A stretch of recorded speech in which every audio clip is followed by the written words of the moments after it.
Yes, hypocrisy is alive and well amongst these sanctimonious leftists. From Kimmel to De Niro to Stephanopoulos, they want you to believe they're better than you, more virtuous, more decent. But we all know the truth. They lie. They sin. They do the very things they accuse you of and the things they say they would never do. Evil things, like try to destroy people based on feigned outrage from which they spare their own side. Megyn Kelly just dropped a verbal bomb on Jimmy Kimmel without even sharing the same zip code. No messy confrontations, no studio shouting matches, just razor-sharp precision that cut through the noise and left jaws on the floor. So what was her secret weapon? What exactly did she say that sent Kimmel's image into a tailspin? Stay tuned, because this wasn't your average celebrity clapback. This was elite-level shade, the kind that ignites timelines and turns headlines into wildfire. Trust me, you're going to want to see every blistering word of it.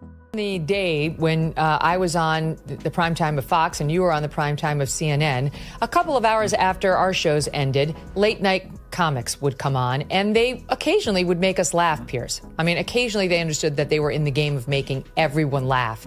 As you know, they've abandoned that game now, and they're just political operatives out there. Colbert, Kimmel, Seth Meyers, who I struggle to even mention that guy's name. He's such an absolute prick. I can't stand. Megyn Kelly just delivered a masterclass in takedowns. No flashing lights, no heated debates, no cringe confrontations. She stepped into the digital ring and dismantled Jimmy Kimmel with pinpoint sarcasm and ruthless finesse. No mic drop needed, just sharp words and sharper wit, proving the loudest statements don't need volume, just precision. The same celebrities who wanted you to believe they were horrified after yours truly said in 2018 that people used to don dark makeup in order to imitate well-known black celebrities, and it wasn't a big deal, absolutely ate up the performance by Hollywood darling Mr. Kimmel, whose blackface costumes included his oft-repeated bit as basketball star Karl Malone. Now, Karl Malone never seen no flying saucer himself, but if he do, that's gonna be us. Let's set the scene. Jimmy Kimmel, late night's king of political punchlines, known for sharp monologues and fearless roasts. But this time, not a single joke landed. No witty comeback. Nothing. Megyn Kelly took center stage, delivered the blows with surgical precision, and walked away, leaving Kimmel in stunned silence. Not the funny kind. The kind that stings, lingers, and burns like a hive of angry bees. Sometimes silence is the loudest defeat of all. How much it costs to produce Jimmy Kimmel's show? I guarantee you it's tens and tens of millions. It could be as much as 100 million. I have no idea. You know how much Tucker's video cost? Nothing. You know how much Jimmy Kimmel, how many people he gets tuning in on an average night? Just last week, his average was, in the overall, meaning all viewers, 1.5 million. In the key demo, 236,000. Tucker would have been embarrassed to pull that on any night he was on the Fox News channel. How did Kelly pull it off? By wielding the last thing Kimmel never saw coming, brutal honesty, sharpened with biting wit, and a heavy dose of public accountability. While Kimmel leaned on late-night laughs, Kelly launched a fact-packed roast from afar, one that methodically dismantled his usual shtick and left his credibility dangling by a very thin thread. Jimmy Kimmel was very upset that Donald Trump took a shot at Taylor Swift. Trump was making fun of the fact that she got booed openly at the Super Bowl and he got cheered to the high heavens. And Jimmy Kimmel didn't much like that and had the following to say. Trump was at the game. He got a big thrill because some of the crowd booed Taylor Swift when they put her up on the Jumbotron, which of course made Harry Conman Sr. very happy. He posted 3 times about this. After the game, he wrote, "The only one that had a tougher night than the Chiefs was Taylor Swift. She got booed out of the stadium. MAGA is very unforgiving." So why did Megyn Kelly even step into the ring? Because Jimmy Kimmel's brand of humor, while entertaining to some, often tiptoes dangerously close to the edge of irresponsibility. His late-night barbs blur the line between clever satire and cheap shots. And Kelly, ever the media watchdog, saw her opening, a moment to call out the double standards, the bloated jabs, and the lazy punchlines dressed up as political commentary. Now, buckle up, because this wasn't just a clapback, it was a calculated dissection. Megyn Kelly dismantled Jimmy Kimmel with razor wit, cold hard facts, and no contact strategy that left everyone stunned by its quiet ferocity. This wasn't a flashy gotcha moment on live television. It was stealth mode savagery. Think ninja, not with swords, but with a keyboard and a spotlight. She didn't storm the stage. She deconstructed it, tweet by tweet, article by article, observation by searing observation. Each one chipped away at the glossy veneer of Kimmel's comedic persona. She spotlighted the cracks in his routine, where edgy humor slipped into cringe, where satire stopped being smart and started sounding reckless. Kelly's approach? Ice-cold, meticulous, and ruthlessly factual. She didn't need theatrics or confrontation, just receipts. No shouting, no spectacle. Just a one-woman truth mission that exposed the weak foundation behind Kimmel's nightly monologues. In the end, it wasn't noise that shook his image. It was proof. And Megyn Kelly delivered it with the precision of a scalpel. You all know what they saw. They saw what we saw. They saw the frail elderly man who needed help getting off the stage. They're just too chicken to tell us about it, because they accurately deduced that he could still be the Democratic nominee, and they don't want to ding him up. Maybe you give Barbara a pass. Who gives a damn what this singer saw or says? But you know what? Jimmy Kimmel happens to be employed by ABC, which happens to have a rather large news organization. And he has been one of President Trump's most vocal critics. Where are you, Jimmy? On vacation? Not good enough. She didn't just challenge Jimmy Kimmel. Megyn Kelly deconstructed him with surgical precision. She sifted through his catalog of jokes and commentary, exposing not just edgy humor, but moments where comedy blurred into misinformation, exaggeration masked as satire, and punchlines that punched down instead of up. These weren't just offhand zingers. They were patterns, and she laid them bare for everyone to see. Picture her, headphones on, screen aglow, scrubbing through clips, skimming transcripts, dissecting every quip like a forensic expert. This wasn't a roast. It was a clinical autopsy of a comedic legacy slowly unraveling. And the brilliance of Kelly's takedown? She never raised her voice, never hurled a direct insult. She simply let the evidence speak. Each post, each critique was a scalpel, cutting through Kimmel's polished persona with cold, calculated precision. No dramatic back and forth, no viral shouting match. Just fact after fact lined up like dominoes. And when they toppled, so did the illusion of invincibility surrounding late night's so-called king. Here's the twist. People noticed. While Kimmel thrives on rapid-fire punchlines, Kelly played the long game. Her slow burn strategy sparked a wildfire online. Her analysis was reposted, quoted, dissected, hailed as a masterclass in silent savagery. Megyn Kelly didn't just clap back. She shifted the narrative. And the echo hasn't stopped since. The Sunday morning show with Stephanopoulos into the evening Academy Awards broadcast with Kimmel, and ABC elevating, the blackface lovin' Kimmel. They, at the same time, fired Chris Harrison, host of The Bachelor, for trying to defend one contestant on, The Bachelorette for saying, gee, I know I went to this antebellum party, a couple years ago. I guess I didn't see anything wrong with it. And all he said was, are we judging her by today's standards, or are we judging her by, old standards, whatever. He was basically trying to say, are we being too hard on her? Got fired. Chris Harrison has to be fired by ABC. Just in the past 2 weeks, Megyn Kelly delivered an indirect strike that landed with precision and left Jimmy Kimmel completely blindsided. There was no warning, no dramatic stage to shield him, and no quick-witted monologue to soften the blow. He was left exposed. No script to rewrite, no sarcastic tweet to fire off, just silence. And in that silence, Kelly's critique echoed even louder. Her strategy flipped the script. Instead of engaging in a noisy, emotion-fueled brawl, she created something far more powerful. Space for reflection. There was no drama to distract from the message, just facts, calmly presented. And that calm made people stop and think. Asterisk, wait a second, is she right? Asterisk, that pause cracked open the door. Longtime fans began to question. Skeptics felt validated. And even casual viewers found themselves drawn into the conversation. That's the true power of well-crafted, fact-based criticism. It's disarming.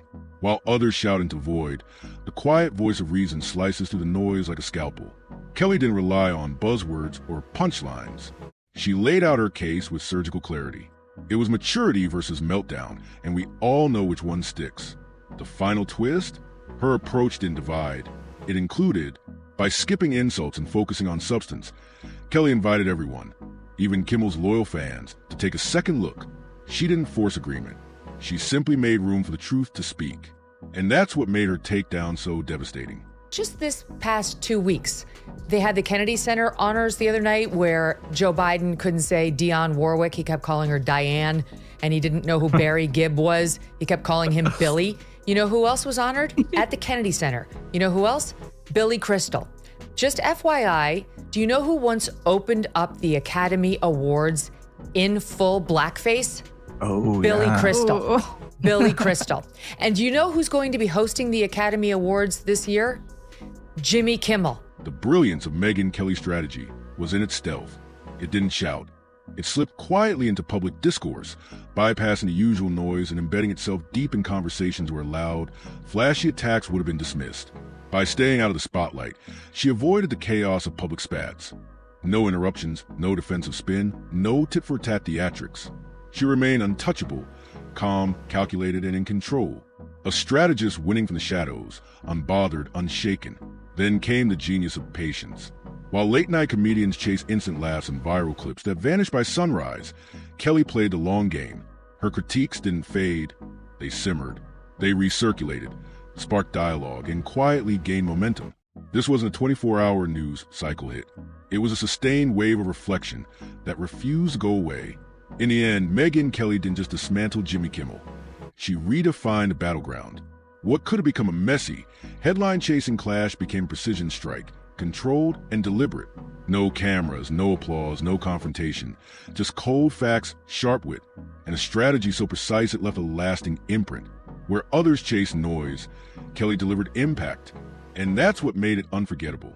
Last night was the 96th Academy Awards show, and while you might have missed it, there was one clear winner. No, not Oppenheimer. It was sanctimonious leftists for their lead role in pretending they are better than you. Winner number one, Jimmy Kimmel.